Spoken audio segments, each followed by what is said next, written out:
یہ عہدہ نہیں ملا، یہ منصب نہیں ملا، دے دیتے اور پھر اس کے بعد جو چیز ہوتی وہ کیا ہوتی؟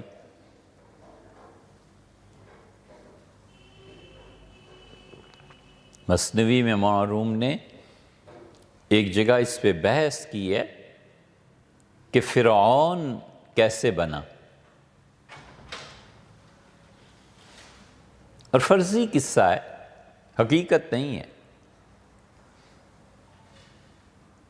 اور پھر اس کے بعد انہوں نے تفصیل بیان کی کہ انسان کن مراحل سے گزر کر فرعونیت تک پہنچتا ہے،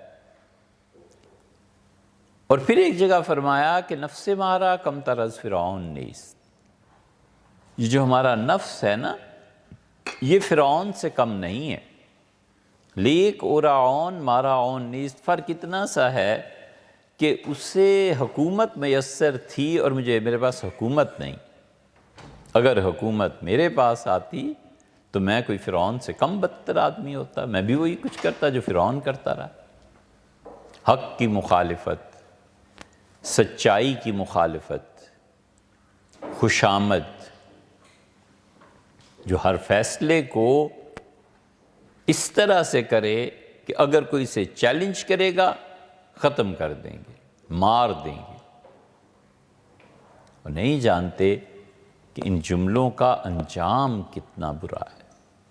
اللہ نے فرمایا کہ ہمارے فرشتے اسے جہنم میں پھینکیں گے اور کہیں گے کہ یہ خون اور پیپ جو لوگوں کا بہہ کے آ رہا ہے نا اس کو پی، ذق، اسے چکھ،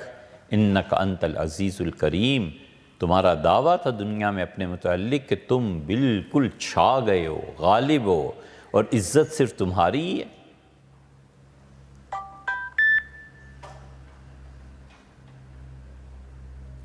کروڑوں سال، اربوں سال کی دنیا،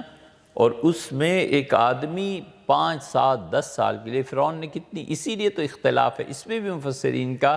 کہ وہ فرعون جو موسیٰ علیہ السلام کو پالنے والا تھا وہ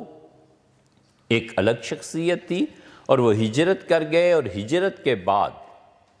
جب وہ پلٹے ہیں مصر کی طرف دوبارہ تو اس وقت جو فرعون تھا کیا وہی تھا یا دوسرا تھا؟ زندگی کتنی رہی؟